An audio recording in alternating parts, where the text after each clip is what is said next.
ദൈവനാമം മഹത്വപ്പെടുമാറാകട്ടെ.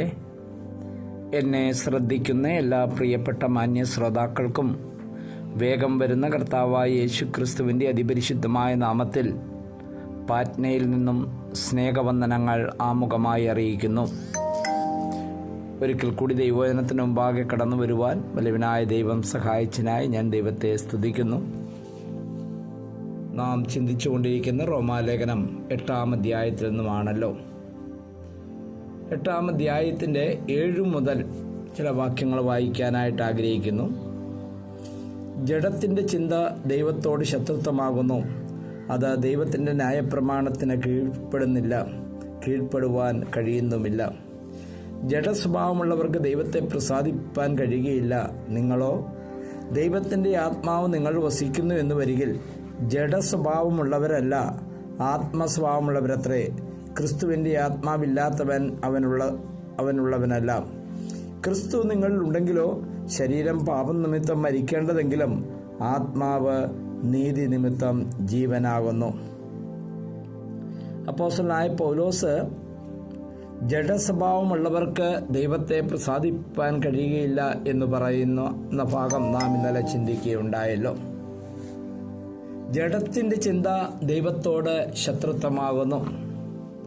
ക്രിസ്തീയ ജീവിതത്തിലെ ഒരു വലിയ പ്രതിസന്ധി എന്നുള്ളത് യേശു കർത്താവിനെ രക്ഷിതാവും കർത്താവുമായി സ്വീകരിച്ചതിന് ശേഷം ജഡവും ആത്മാവും തമ്മിലുള്ള ഒരു വലിയ വടംവലിയാണ്. ദൈവത്തിൻ്റെ പരിശുദ്ധാത്മാവ് എന്നിൽ വന്നു. ആ പരിശുദ്ധാത്മാവ് എൻ്റെ ആത്മാവിനെ പുനർജീവിപ്പിച്ചു. എന്നാൽ ദീർഘവർഷങ്ങളായിട്ട് മനുഷ്യനെ നയിച്ചു കൊണ്ടിരിക്കുന്നത് ദേഹിയാണ്.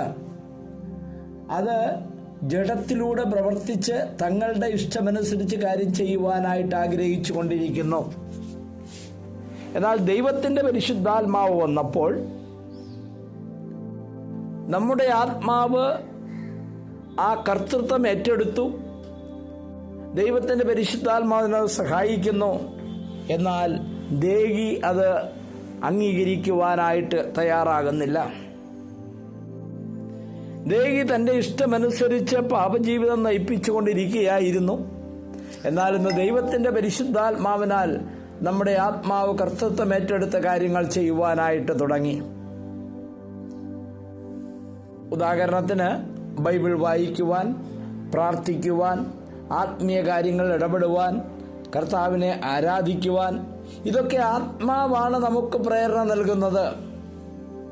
എന്നാൽ ദേഹി പറയുന്നത് ഇത്രയൊന്നും ആവശ്യമില്ല, ഇത്രയൊക്കെ മതി, ഞങ്ങൾ വല്ലപ്പോഴൊക്കെ ചർച്ചിൽ പോകുന്നുണ്ടല്ലോ. ഇങ്ങനെ ആത്മാവും ദേഹിയുമായിട്ട് വലിയ ഒരു പ്രതിസന്ധി വരികയാണ്.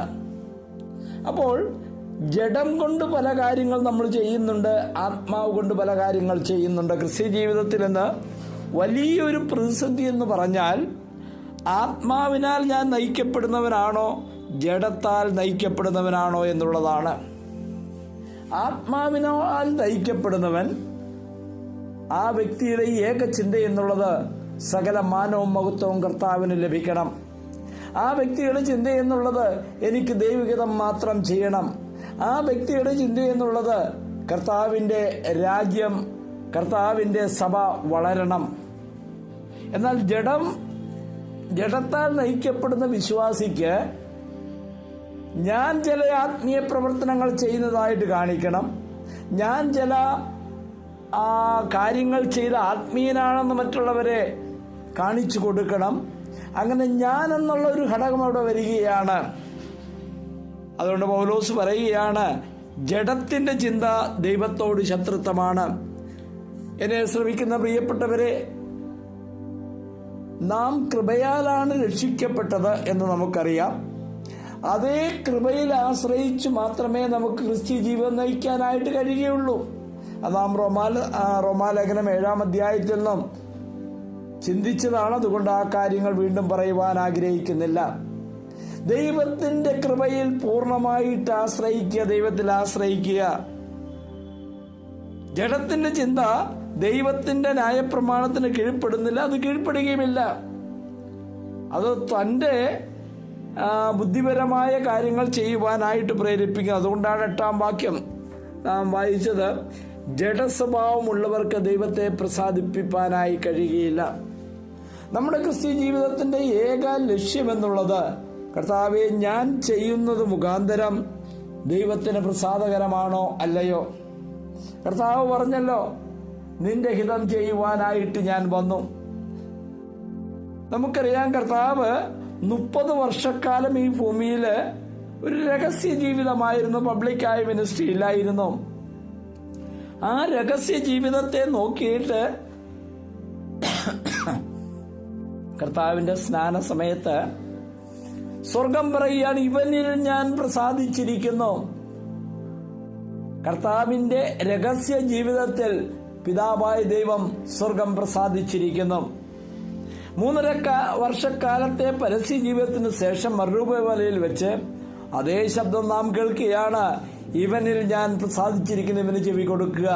അപ്പോൾ തന്റെ രഹസ്യ ജീവിതവും പരസ്യ ജീവിതവും സ്വർഗത്തിലെ ദൈവത്തിന് പ്രസാദകരമായി തീർന്നു. പ്രിയപ്പെട്ടവരെ, ഇതാണ് വലിയവനായ ദൈവം നമ്മൾ ഇന്ന് ആഗ്രഹിക്കുന്നത്. ഇന്ന് രാവിലെ ഈ സന്ദേശം അവസാനിപ്പിക്കുമ്പോൾ ഞാൻ ഇങ്ങനെ പറഞ്ഞ് അവസാനിപ്പിക്കട്ടെ. ജഡം കൊണ്ട് ക്രിസ്തീയ ജീവിതം നയിക്കാനായിട്ട് ശ്രമിക്കരുത്. ജഡസ്വഭാവമുള്ളവർക്ക് ദൈവത്തെ പ്രസാദിപ്പിക്കാനായി കഴിയുകയില്ല. അവർക്ക് തങ്ങളുടെ ജഡത്തെ സന്തോഷിപ്പിക്കുവാൻ, തങ്ങൾ എന്തൊക്കെയോ ചെയ്തുവെന്ന് പറഞ്ഞൊരു ആത്മസംതൃപ്തി ലഭിക്കുവാൻ മാത്രമേ കഴിയുള്ളൂ. എന്നാൽ ആത്മാവിനാൽ ഗൈഡ് ചെയ്യപ്പെടുന്നവൻ കർത്താവിന് സകല മഹത്വവും കൊടുക്കും. കർത്താവിന്റെ നാമം മഹത്വപ്പെടും. കർത്താവിന് പ്രസാദകരമായി ജീവിക്കും. കേൾവിക്കാരായ ഓരോരുത്തരും ഈ വിധത്തിൽ ഒരു അനുഗ്രഹമായ ക്രിസ്തീയ ജീവിതം നയിക്കുവാൻ സഹായിക്കട്ടെ എന്ന് പ്രാർത്ഥിക്കുന്നു. ദൈവനാമം മഹത്വപ്പെടുമാറാകട്ടെ. ആമേൻ.